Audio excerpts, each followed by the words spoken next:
So a grace-energized appearance flows from grace-energized attitudes.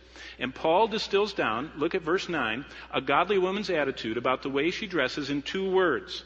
She is to be dressing modestly and discreetly.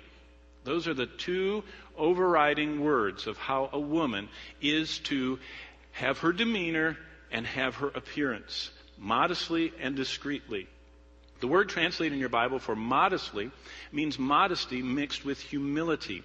The base word connotes a sense of shame.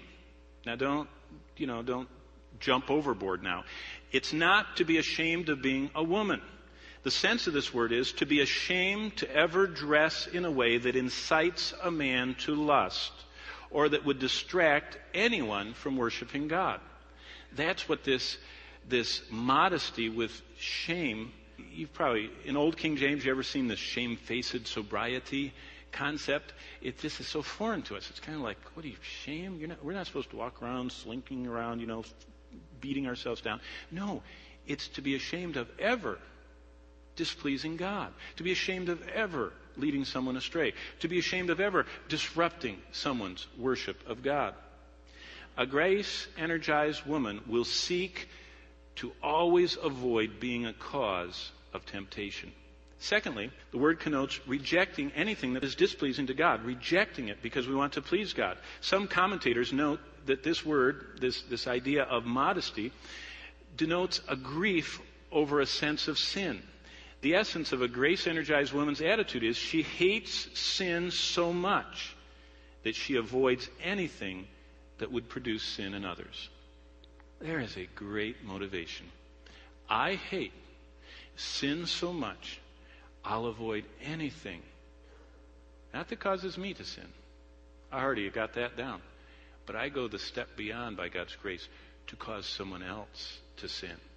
So, a grace-energized woman hates sin so much, she will avoid anything that can produce sin in others. We can even see this if we consider just the dictionary definition. I mean, you don't even have to go to the Bible. I picked up the New Collegiate Dictionary and read what the pagans say, okay? Here's what they say modesty is.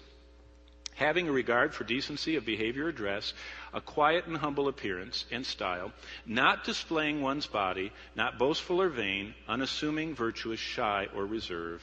The last word in the dictionary, chaste, right there, from Titus 2:5. The biblical standard for believers is to be unentangled, unconformed to, and in love with the world, because our world is not worshiping its creator. That sums up the will of God in the Old Testament. You remember how often God said that? Remember Leviticus, one of the less read, more overlooked books of the Bible? God says, "You shall not do what is done in the land of Egypt where you lived, or shall you do what's done in the land of Canaan where I'm sending you. Don't walk in their statutes." God has always had, he kind of is very, very repetitive. He's always said, don't be like those who don't worship me. Don't conform your life, your pattern of life, your style, demeanor, deportment, attitudes. Don't be conformed to the world. What is the world? Those who are not bowing in worship before God, in submission to Him, and with His Spirit living within. Anything in this around us that is not the temple of God, that is not indwelt by God, is the world, the culture, the thought, the direction, the people.